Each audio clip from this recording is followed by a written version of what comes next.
Mga kaibigan, welcome back. Talagang napakainit po ng balita natin. Napakatindi nito kasi hindi ko po alam kung iba ang handbook na binigay ng Thailand sa Gilas. Kasi may lumabas po na handbook sa Indonesia, local only sa FIBA. Comment pa ng isang Indonesian, hindi pa ata nababasa ng Pilipinas ang rules.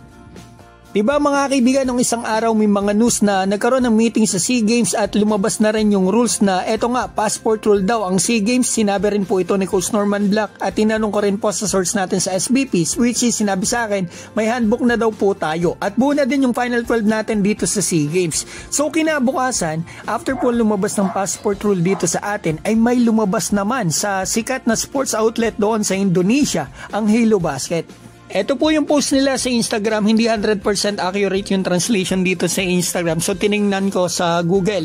So yun, nakasulat sa taas, ang ibig sabihin pala niyan ay become a citizen before 16 years. At yung nakasulat sa baba mga kaibigan, ito yan, can only be strengthened by players who hold a passport under the age of 16. The SEA Games Thailand 2025 handbook received by Halo Basket. Written, if the player naturalization can play if they have been hold citizenship before age 16 year. So mga kaibigan, eto may kasama pa yan, baka akala nyo yan na yun. Yung mismong rules, eto binigay daw sa kanila. Ito mga kaibigan ha, basahin po nating mabuti, correct me if I'm wrong. A national team participating in a competition of the SEA Games may have only players on each team who have acquired the legal nationality of that country by naturalization or by any other means before having reached the age of 16. So makakalaro lang talaga sa SEA Games. For example, dito sa Gilas ay dapat yung nakakuha na ng Philippine passport before mag-16. Regardless of whether the additional nationality acquired is deemed effective at birth. This provision applies also to any players having the right to acquire another nationality at birth but who did not lay claim to this right before having reached the age of 16. Any eligibility cases that have been approved by FIBA to be exempted from the FIBA International Regulation 3 to 21, those exemptions shall continue to apply for SEA Games competition.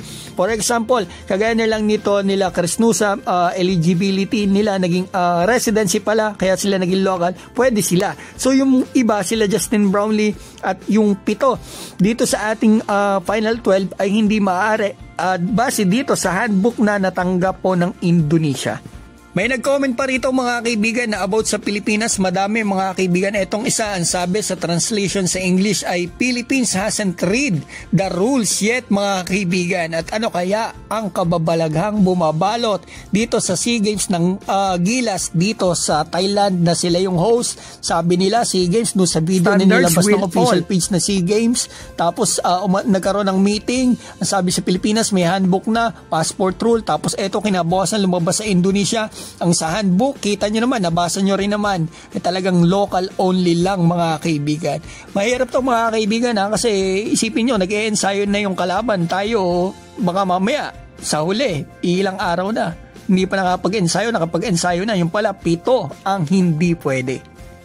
Mind game or strategy kaya po ito ng Thailand mga kaibigan, i-comment nyo dyan sa baba. At eto, habang kayo nagko-comment dyan, i-like nyo na rin yung video ko, subscribe nyo po ako. At eto, babatiin ko po si Dionisio Rupo, Samuel Salinel, Ronman, Joey Del Mundo, Ricky Sec, Will Bellin, Hunter Dex Hunter, Inigo Arbas, Dwayne Jacel, Alvin Joseph Anova, Arthur Publico, Esser Dale, Juan Masa, Junior Andaya, Rolly Rodriguez, Larry Gaupo, Altareo Samuel at Edward. Mga kaibigan, maraming salamat po.